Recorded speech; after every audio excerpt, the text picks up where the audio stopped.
ये भारत में Russian exports को दर्शाने वाला एक ग्राफ है और यहाँ दूसरा ग्राफ ईरान को रशियन एक्सपोर्ट दिखा रहा है। दोनों ही मामले में लगभग एक साल पहले शुरू होने वाले संदर्भों में वृद्धि हुई है। यूक्रेन पर आक्रमण करने के लिए यूरोपियन बाजारों तक पहुंच खोने के बाद रशिया ने कुछ कमी को पूरा करने के लिए ईरान और भारत का रुख किया। फिर भी रातों रात सफलता हासिल करने में कई साल लग सकते हैं और जितना रशियन, ईरानियन, इंडियन ट्रेड बड़ा है, बुनियादी ढांचा तैयार करने में काफी समय लगा है।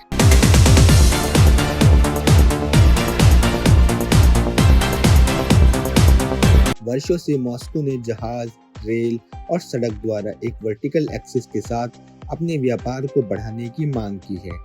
इसकी कुंजी अंतर्राष्ट्रीय नॉर्थ साउथ ट्रांसपोर्ट कॉरिडोर है, जो सेंट पीटर्सबर्ग को ईरान के माध्यम से मुंबई से जोड़ता है। 7200 किलोमीटर का कॉरिडोर पश्चिमी और चीनी दोनों भू राजनीतिक क्षेत्रों को बाईपास करेगा। इसका उद्देश्य रशिया के दक्षिण की ओर व्यापार को प्रभावी रूप से प्रतिबंधों का सबूत बनाना और वंजिया के नए रास्ते को प्रोत्साहित करना है। ये एक महत्वाकांक्षी परियोजना है जो यूक्रेन युद्ध से पहले की तुलना में अब अधिक आर्थिक हित साझा करती है, लेकिन पूरे उपकरण की संभावनाएं भारत पर निर्भर हैं। चीजों को बनाने के लिए नई दिल्ली का पूरा सहयोग जरूरी है, इसलिए रशिया का रणनीतिक लक्ष्य सही समय पर सही कदम उठाना है, लेकिन इसका कूटनीतिक लक्ष्य है हर किसी को ये विश्वास दिलाना कि यह उनका आइडिया था। ईरान एक किले की तरह है जो 3 तरफ पहाड़ों से घिरा है और चौथी तरफ समुद्र है। इन भौतिक बाधाओं ने सर्दियों से देश की सीमाओं को मोटे तौर पर स्थिर रखा है। हाल के दिनों में हालांकि ईरान की मुसीबतें एक मुश्त विजय से नहीं बल्कि घरेलू दबाव, आर्थिक प्रतिबंधों और गुप्त विदेशी हस्तक्षेप से बड़ी हैं। ईरानी राज्य इस प्रकार Caucasus, the middle east, central Asia और साउथ एशिया के बीच एक मजबूत भूमि पुल के रूप में काम करते हैं, लेकिन ईरान के खारिज स्थिति ने अपनी भू आर्थिक क्षमताओं को बड़े पैमाने पर अनयूटिलाइज छोड़ दिया है। मॉस्को और वॉशिंगटन के बीच ईरान के संबंध पहले धीरे धीरे फिर अचानक खराब हो गए हैं और चूंकि संयुक्त राज्य अमेरिका दुनिया की प्रमुख नौसेना शक्ति है, इसलिए इसकी प्रतिबंधियों का सी बाउंड ट्रेड रिस्क में है। इसमें रशिया और भारत के बीच स्टैंडर्ड शिपिंग रूट शामिल है, जो सेंट पीटर्सबर्ग के बाल्टिक के माध्यम से, लिबेरिया के आसपास, मेडिटेरेनियन सी के माध्यम से और रेड सी के पार और यमन के आसपास के सुएज से मुंबई तक चलता है।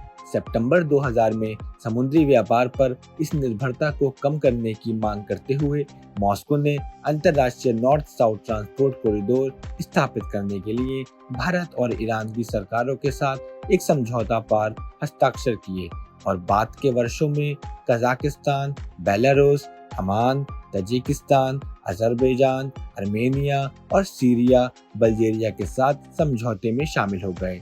अतिरिक्त पर्यवेक्षक के रूप में सभी ने कटौती नहीं की। हालांकि वर्षों की बातचीत के बाद रशिया, अजरबैजान, ईरान और भारत कॉरिडोर के बैकबोन के रूप में उभरे। आज की स्थिति में अंतर्राष्ट्रीय north south transport corridor rail और पोर्ट कनेक्शन के एक बहुनामी नेटवर्क का वादा करता है। नियोजित मार्ग सेंट पीटर्सबर्ग और मॉस्को से वोल्गोग्राड और फिर दक्षिण में बंदरगाह सहारा अस्ट्राखान तक कार्गो का परिवहन करेगा। वहां से मार्ग विभाजित हो जाता है। पश्चिमी शाखा बाकू अजरबैजान से होकर गुजरने वाली रेल से चलती है और ईरान तक जाती है। इस बीच पूर्वी शाखा कैस्पियन सी के पार रशिया से ईरान जाने वाले समुद्री संपर्क हैं। पैरेलल रूट्स बंदर अंजाली में जुड़े हैं और जहीदान से दक्षिण की ओर बढ़ते हैं। दोनों रेल लाइन फिर बंदर अब्बास और छाबार के बंदरगाह शहारों द्वारा एंकर तक चलती हैं। वहां से मार्ग अरब सागर क्षेत्र को पार करते हैं और मुंबई में समाप्त होते हैं। कुल मिलाकर वर्टिकल कॉरिडोर लगभग 7200 किलोमीटर लंबा है, जो 16,000 किलोमीटर मेडिटेरेनियन रूट से काफी कम है। टेस्ट रन से पता चलता है कि उत्तर दक्षिण परिवहन गलियारा शिपिंग लागत को 1/3 और यात्रा समय को 2/5 तक कम कर सकता है। ईरान, रशिया और भारत के बीच व्यापार को सक्षम करने के अलावा ये कैस्पियन सी के ऊर्जा भंडार को खोलेगी। इसमें न केवल पर्याप्त तेल और गैस संपदा शामिल है, बल्कि इसकी सौर पनबिजली और पवन ऊर्जा क्षमता भी शामिल है।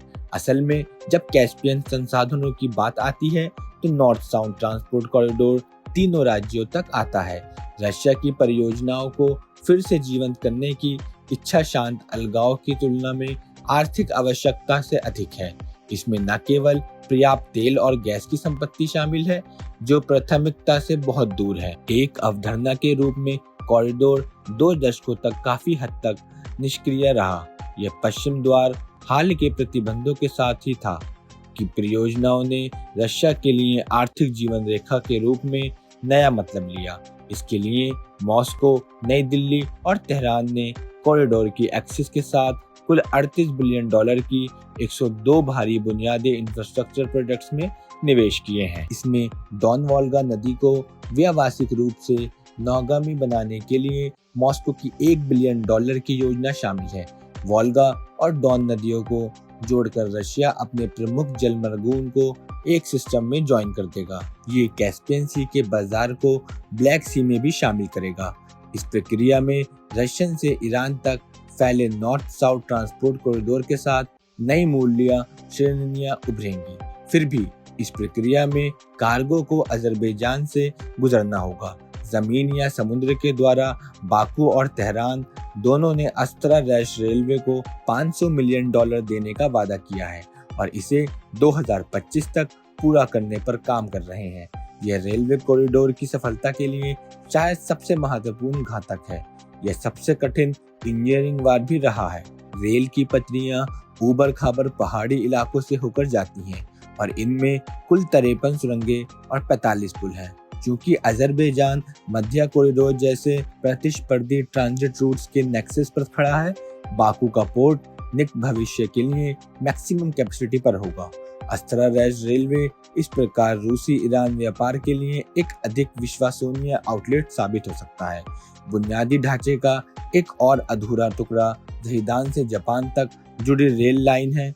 यह भूमि और समुद्री मार्गों को एक मल्टी मॉड्यूल कॉरिडोर में एकीकृत करने के लिए महत्वपूर्ण है, लेकिन $1.6 बिलियन की कीमत पर यह एक महंगा प्रोजेक्ट है। ईरान के पार्टनर्स भी ज्यादा मददगार नहीं हैं।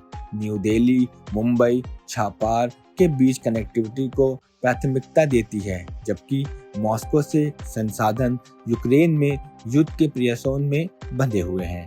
इसे ईरान के पास पर्याप्त विदेशी निवेश जुटाने के लिए बहुत कम ऑप्शन बचते हैं। इन भौतिक परियोजनाओं के साथ साथ राजनीतिक शासन काला भी रही है। जनवरी 2023 में यूरेशियन इकोनॉमिक यूनियन ने ईरान के साथ एक मुक्त व्यापार समझौते को अंतिम रूप दिया।